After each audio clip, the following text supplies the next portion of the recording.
Oke, cara bebas hutang pinjol atau solusi bayar hutang pinjol tanpa uang pribadi ya, tanpa uang pribadi. Cara ini banyak banget di-share di internet, banyak banget dan saya sangat miris ya, teman-teman. Sangat miris sekali karena hanya demi ingin mendapatkan uang dari Google AdSense, dari YouTube, semuanya berbondong-bondong menyarankan atau memberikan solusi dengan cara seperti ini, yaitu dengan minjam uang di aplikasi pinjol ilegal. Ya, pinjam uang di pinjol ilegal untuk membayar pinjol legal. Nah, taruhannya memang sekedar kayak sebar data pribadi kalian yang jadi taruhan. Tapi coba dipikirkan baik-baik, apakah semua orang awam paham caranya untuk mengamankan datanya? Jadi tolong jangan sekedar di-share bagaimana caranya untuk hutang di pinjol ilegal dipakai bayar di pinjol legal. Jangan asal di-share karena setiap orang itu mempunyai ketahanan mental masing-masing. Semua orang itu mempunyai pengetahuan dan wawasan teknologi tentang IT itu terbatas ya, nggak semua orang itu sama, teman-teman.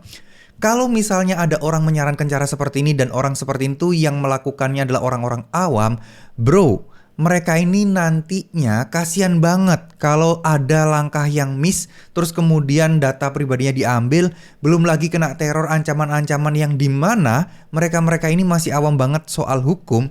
Itu yang namanya zolim. Ya, ingat, itu yang namanya zolim, guys. Menyengsarakan orang lain hanya demi kita untuk mendapatkan uang atau mendapatkan penghasilan dari YouTube dengan video-video seperti itu.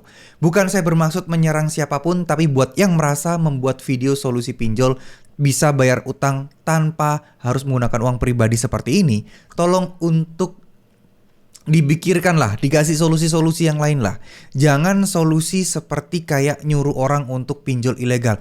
Ini kalian menjerumuskan loh. Ya, ini kalian kalau misalnya orangnya nanti kena efek, mereka itu bisa menuntut ke pidana loh. Jadi hati-hati, hati-hati. Jadi jangan asal memberikan solusi seperti itu. Ya, utang pinjol, apakah emang beneran nggak sih bang, kita tetap harus bayar sampai kapanpun dan nggak bisa lunas dengan sendirinya? Bisa, itu memungkinkan, tapi peluangnya kecil. Ya, kecuali kalian sudah bertahun-tahun ya. Itu pun mungkin ya karena kebaikan pinjolnya, atau mungkin karena ya pinjolnya udah males. Wah, ini orang nggak bisa bayar-bayar nih, memperburuk citra pinjol saya nih. Data saya ke OJK jadi jelek nih. Oke lah, saya lunaskan aja. Atau ketanggung asuransi. Ya, seperti yang kita ketahui, beberapa pinjol mempunyai asuransi, di mana utang kita yang galbay itu bisa dilunasi oleh asuransinya tadi. Tapi ya kayaknya nggak full sih, kecuali ada kasus kayak meninggal dunia dan lain sebagainya, mungkin bisa dilunasi full atau hutang pokoknya aja. Karena kita sendiri juga tidak tahu syarat dan ketentuan berlaku dari asuransi itu apa. Cuman sekali lagi saya tekankan ya, utang kalau tidak bisa bayar, galbe aja dulu. Bukan dengan minjam di pinjol ilegal, bukan juga dengan pinjam di pinjol lain, yang mana kalian juga nggak tahu kapan kalian bisa bayarnya. Kenapa saya bersikeras jangan galbay di pinjol ilegal? Karena saya tahu masyarakat nggak semuanya itu paham dan ngerti bagaimana cara mengamankan data pribadinya.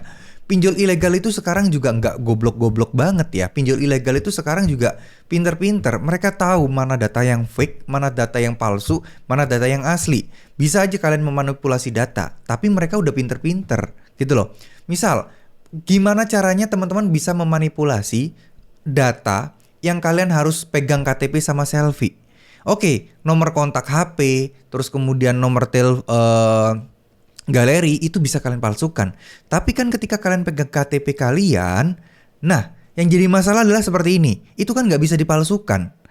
Data KTP kalian itu sangat berarti loh. Jadi hati-hati untuk jangan sembarangan ngasih ke orang lain. Terus kemudian satu hal lagi teman-teman, satu hal lagi. Misal kalian disarankan ya udah palsu aja KTP-nya, itu sangat-sangat bahaya. Justru itu akan membuat kalian bisa masuk dengan mudah dituntut secara pidana. Ya, bisa aja sih pinjol ilegal, oh dia ilegal nggak mungkin dia nuntut secara pidana. Lah, kalau ada perorangan gimana? Kalau ada perorangan yang dia nggak ngaku kalau dia itu pinjolnya gimana? Tinggal dia ngomong, Pak saya dapat ini Pak, nih orangnya malsuin KTP Kak. Pak, apakah kalian yakin polisi nggak mau mengusutnya? Ya, apakah yakin kalian dengan PD-nya berani untuk menghadapi ancaman seperti itu? Karena ya jelas kita boleh aja nggak takut kalau kita nggak salah.